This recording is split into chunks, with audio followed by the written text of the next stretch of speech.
नमस्कार मेरी प्यारी लॉयल फैमिली। मैं मिस्टर हेल और आज के इस पॉडकास्ट में आपके लिए एक ऐसी कहानी लेकर आया हूं जो सुनने के बाद शायद आप रात में अकेले सो भी ना पाएं। आज की ये दास्तान एक भटकती आत्मा और एक रहस्यमयी अघोरी की है। एक ऐसी कहानी जहां डर सिर्फ महसूस नहीं होता बल्कि आपके आसपास जिंदा हो जाता है। और सबसे खौफनाक बात यह है कि ये कोई बनाई हुई कहानी नहीं है, बल्कि इस कहानी में जो कुछ भी हुआ है उसे सच्ची घटनाओं पर आधारित बताया गया है। ये कहानी मुझे मेरे एक सब्सक्राइबर ने भेजी थी, जिसने खुद अपने गांव में इस अजीब और डरावनी घटना को महसूस किया। उसने जो देखा, जो सहा और जिस डर के साथ वो आज भी जी रहा है, वो सब कुछ आज मैं आपको बताने वाला हूं। तो अगर आप कमजोर दिल के हैं या फिर रात में जल्दी डर जाते हैं, तो इस कहानी को सुनने से पहले एक बार जरूर सोच लीजिए, क्योंकि ये कहानी सिर्फ एक कहानी नहीं है। ये एक ऐसा सच है जो अंधेरे में आज भी जिंदा हैगने जंगल के बीच एक पुराना रास्ता था, जिसे लोग रात होते ही भूल जाते थे। गांव वालों का कहना था कि उस रास्ते पर एक भटकती आत्मा रहती है जो हर गुजरने वाले को अपने जाल में फंसा लेती है। कई लोग वहां से गायब हो चुके थे और जो लौटे भी तो उनकी आंखों में ऐसा डर था जिसे शब्दों में नहीं बताया जा सकता। उसी गांव के किनारे एक अघोरी रहता था। उसका नाम कोई नहीं जानता था। लोग उसे बस बाबा कहते थे। वह श्मशान के पास रहता था और रात भर साधना करता था। गांव वाले उससे डरते भी थे और जरूरत पड़ने पर उसके पास ही जाते थे। एक दिन गांव में रहने वाला एक युवक जिसका नाम राघव था, उसने उस रास्ते के बारे में सच्चाई जानने की ठानी। गांव वालों ने उसे रोका, लेकिन वह नहीं माना। उसने सोचा यह सब सिर्फ डराने की बातें हैं। शाम होते ही वह उस रास्ते पर निकल पड़ा। जंगल में कदम रखते ही उसे अजीब सा सन्नाटा महसूस हुआ। हवा भी जैसे थम गई थी। पेड़ों की परछाइयां अंधेरे में कुछ और ही रूप ले रही थी। चलते चलते अचानक उसे लगा जैसे कोई उसके पीछे चल रहा है। उसने मुड़कर देखा, लेकिन वहां कोई नहीं था। कुछ देर बाद उसे एक औरत दिखाई दी। सफेद कपड़े पहने हुए वह पेड़ के पास खड़ी थी। उसका चेहरा धुंधला था, लेकिन उसकी आंखें सीधे राघव को देख रही थीं। राघव डर गया, लेकिन खुद को संभालते हुए उसने पूछा, तुम कौन हो? औरत ने धीरे से मुस्कुराया और बोली, मैं रास्ता भटक गई हूं, क्या तुम मेरी मदद करोगे? उसकी आवाज में कुछ अजीब था, जैसे वह इंसान होकर भी इंसान नहीं थी। राघव ने जैसे ही उसके पास जाने की कोशिश की, अचानक उसका पैर कांपने लगा। उसे एहसास हुआ कि कुछ गलत है। तभी उस औरत का चेहरा बदलने लगा। उसकी आंखें लाल हो गईं और चेहरा विकृत हो गया। राघव पीछे हटने लगा, लेकिन अब बहुत देर हो चुकी थी। वह आत्मा धीरे धीरे उसकी ओर बढ़ रही थी। राघव की सांसें तेज हो गईं और वह भागने लगा। भागते भागते वह सीधे श्मशान के पास पहुंच गया, जहां अघोरी बाबा बैठे थे। राघव उनके पैरों में गिर पड़ा और सारी बात बताई। अघोरी बाबा ने आंखें बंद की और कुछ देर तक शांत बैठे रहे। फिर उन्होंने कहा, यह कोई साधारण आत्मा नहीं है। यह बहुत पुरानी और क्रोधित आत्मा है, जिसे किसी ने शांति नहीं दी। रात गहराने लगी थी। अघोरी बाबा ने राघव को अपने पास बैठने को कहा और खुद उस आत्मा का सामना करने के लिए उठ खड़े हुए। कुछ ही देर में वही आत्मा वहां प्रकट हो गई। उसकी हंसी श्मशान में गूंजने लगी, लेकिन अघोरी बाबा बिल्कुल शांत थे। उन्होंने अपनी साधना शुरू की और मंत्रों के प्रभाव से वातावरण बदलने लगा। आत्मा चीखने लगी जैसे उसे दर्द हो रहा हो। धीरे धीरे उसका क्रोध कम होने लगा और उसका चेहरा शांत होने लगा। अघोरी बाबा ने उसे मुक्ति का मार्ग दिखाया। कुछ समय बाद वह आत्मा एक रोशनी में बदल गई और हमेशा के लिए गायब हो गई। राघव यह सब देखकर स्तब्ध था। उसने अघोरी बाबा से पूछा, आप यह सब कैसे कर पाए?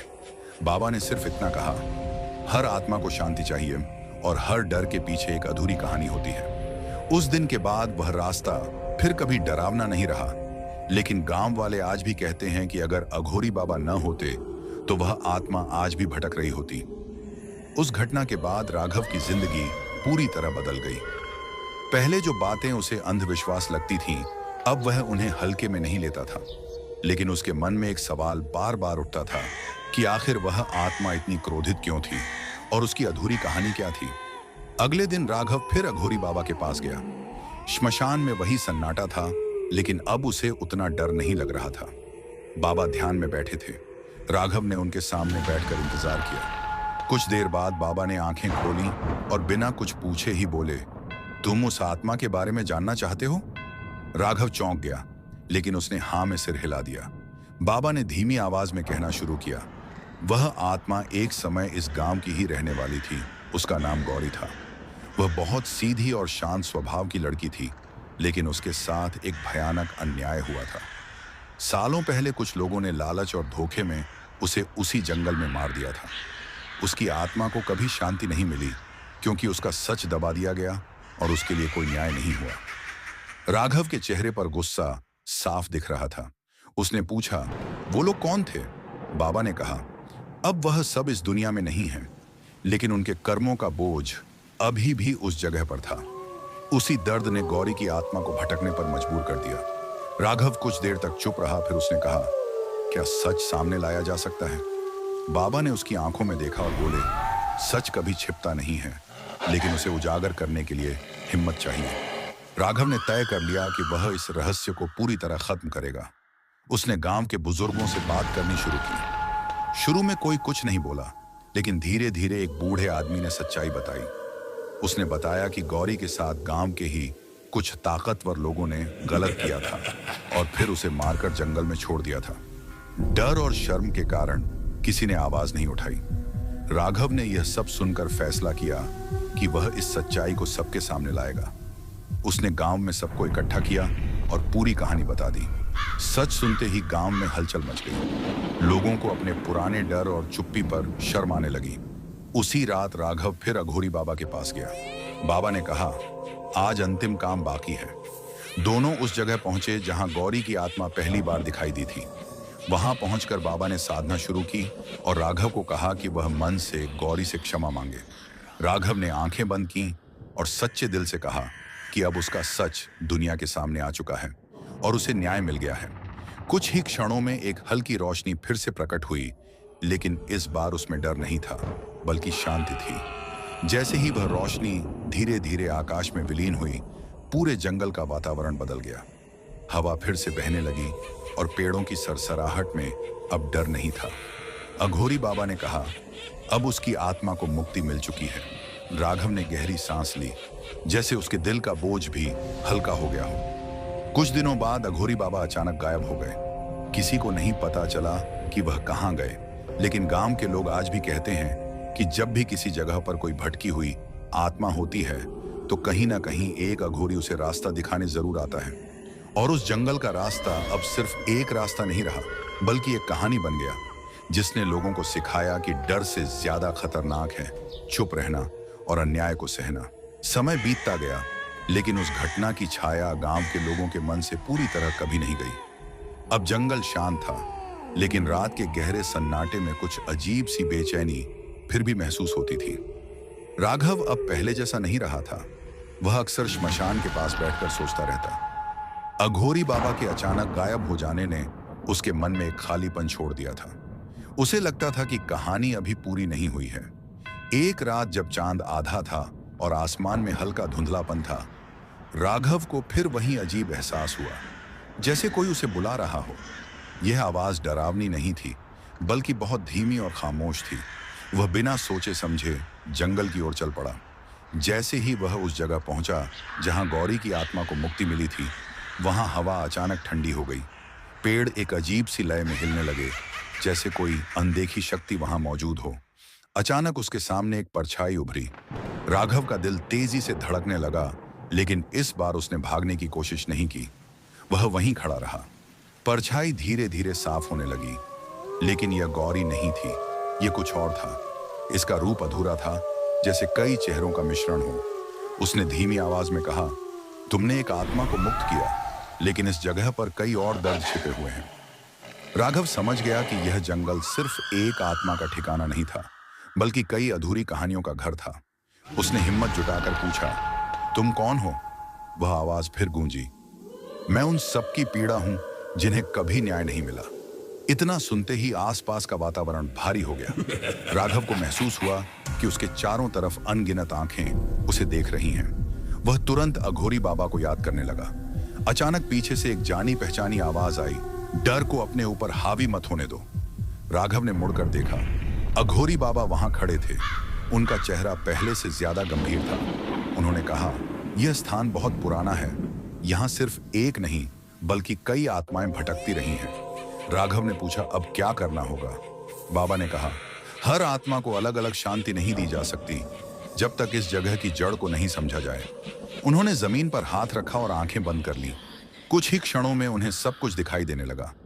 उन्होंने बताया कि वर्षों पहले यह जगह एक प्राचीन अनुष्ठान स्थल थी, जहां लोगों ने शक्ति पाने के लिए गलत रास्ता अपनाया था।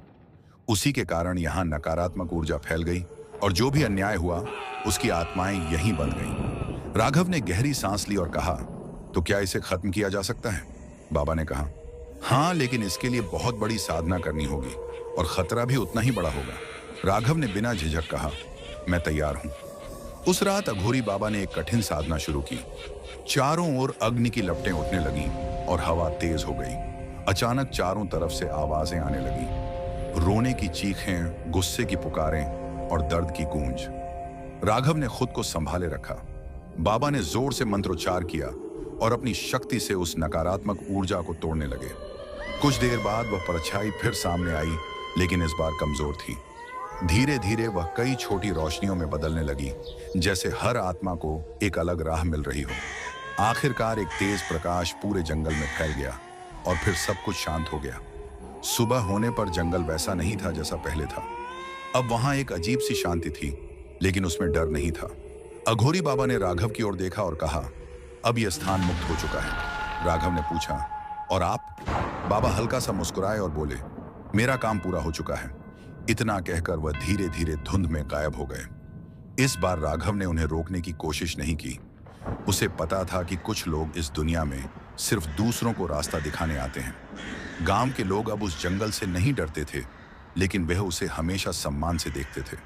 और राघव ने यह सीख लिया कि हर अंधेरे के पीछे एक कहानी होती है और हर कहानी को अंत तक पहुंचाना जरूरी होता है।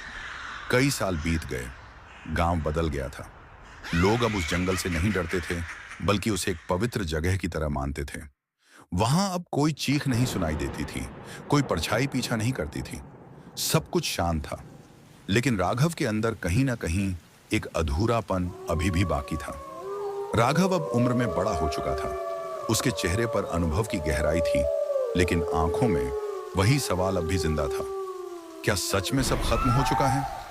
एक रात जब आसमान पूरी तरह काला था और हवा बिल्कुल थमी हुई थी, राघव को फिर वही एहसास हुआ, जैसे कोई उसे पुकार रहा हो। इस बार उसने देर नहीं की। वह तुरंत उठकर जंगल की ओर चल पड़ा। जैसे ही वह उस पुराने स्थान पर पहुंचा जहां कभी अघोरी बाबा ने साधना की थी, वहां की मिट्टी हल्की सी चमक रही थी। राघव धीरे धीरे आगे बढ़ा। अचानक उसके सामने एक हल्की रोशनी प्रकट हुई। राघव का दिल जोर से धड़कने लगा, लेकिन इस बार उसे डर नहीं लगा। उस रोशनी से एक परिचित आकृति उभरी। वह अघोरी बाबा थे, लेकिन इस बार उनका रूप अलग था। उनके चेहरे पर एक अजीब सी शांति थी, जैसे वह अब इस दुनिया का हिस्सा नहीं रहे। राघव की आंखें भर आईं। उसने धीरे से कहा, आप वापस आ गए। बाबा मुस्कुराए और बोले, मैं कभी गया ही नहीं था, मैं हमेशा यहीं था, बस अब तुम्हें देखने की जरूरत थी। राघव ने समझ लिया कि बाबा अब एक साधारण इंसान नहीं रहे। बाबा ने कहा, तुमने अपना काम पूरा किया है। तुमने डर का सामना किया, सच को उजागर किया और उन आत्माओं को मुक्ति दिलाई जिनकी आवाज कोई नहीं सुनता था। राघव चुपचाप सुनता रहा। बाबा ने आगे कहा, लेकिन हर अंत एक नई शुरुआत भी होता है। इतना कहते ही जमीन हल्की सी कांपने लगी। राघव ने चारों ओर देखा, लेकिन इस बार कोई डर नहीं था। बाबा ने अपना हाथ राघव के सिर पर रखा और कहा, अब यह जिम्मेदारी तुम्हारी है। राघव चौंक गया। उसने कहा, मैं कैसे? बाबा ने बीच में ही कहा, शक्ति डर से नहीं, विश्वास से आती है। जो तुमने देखा और सीखा वही तुम्हारी ताकत है। धीरे धीरे बाबा की आकृति धुंध में बदलने लगी। राघव ने उन्हें रोकना चाहा, लेकिन इस बार वह जानता था कि यह विदाई है। बाबा की आखिरी आवाज गूंजी, जब भी कोई आत्मा भटकेगी, जब भी कोई डर में होगा, तुम वहां होगे। और फिर वह पूरी तरह गायब हो गए। कुछ देर तक राघव वहीं खड़ा रहा। चारों तरफ सन्नाटा था, लेकिन इस बार वह सन्नाटा खाली नहीं था, उसमें एक नई शुरुआत की गूंज थी। राघव ने आंखें बंद की और गहरी सांस ली। उसे महसूस हुआ कि उसके अंदर कुछ बदल चुका है। उस दिन के बाद गांव में कभी कोई भटकती आत्मा नहीं देखी गई, लेकिन कई बार लोगों ने कहा कि जब भी कोई अनजानी शक्ति उनके करीब आई, किसी ने उनकी रक्षा की, किसी ने नहीं देखा, लेकिन महसूस जरूर किया। और श्मशान के पास रात के अंधेरे में कभी कभी एक परछाई दिखती थी जो चुपचाप खड़ी रहती थी, जैसे किसी की रक्षा कर रही हो। अब लोग उसे अघोरी नहीं कहते थे, वो कहते थे वह राघव है जो अब खुद एक रक्षक बन चुका है। कहानी खत्म नहीं हुई, बस रूप बदल गया। तो दोस्तों, ये थी एक भटकती आत्मा और अघोरी की खौफनाक दास्तान। एक ऐसी कहानी जो हमें ये सिखाती है कि हर डर के पीछे एक अधूरी सच्चाई छिपी होती है, और हर भटकती आत्मा सिर्फ डराने के लिए नहीं होती, कभी कभी वो न्याय और मुक्ति की तलाश में होती है। लेकिन सवाल आज भी वही है, क्या सच में वो सब खत्म हो चुका है, या फिर कहीं ना कहीं आज भी कोई आत्मा अंधेरे में भटक रही है? अगर आपको ये कहानी पसंद आई हो तो वीडियो को लाइक जरूर करें और चैनल को सब्सक्राइब करना बिल्कुल ना भूलें, क्योंकि यहाँ मैं आपके लिए लाता हूँ ऐसी ही सच्ची और डरावनी कहानियां जो आपके दिल की धड़कन बढ़ा दें। और अगर आपके साथ भी कभी कुछ अजीब या डरावना हुआ है तो उसे कमेंट में जरूर शेयर करें। हो सकता है अगली कहानी आपकी हो। अब मिलते हैं अगली एक और खौफनाक कहानी के साथ। तब तक याद रखिए, हर अंधेरा खाली नहीं होता, कुछ अंधेरे जिंदा होते हैं।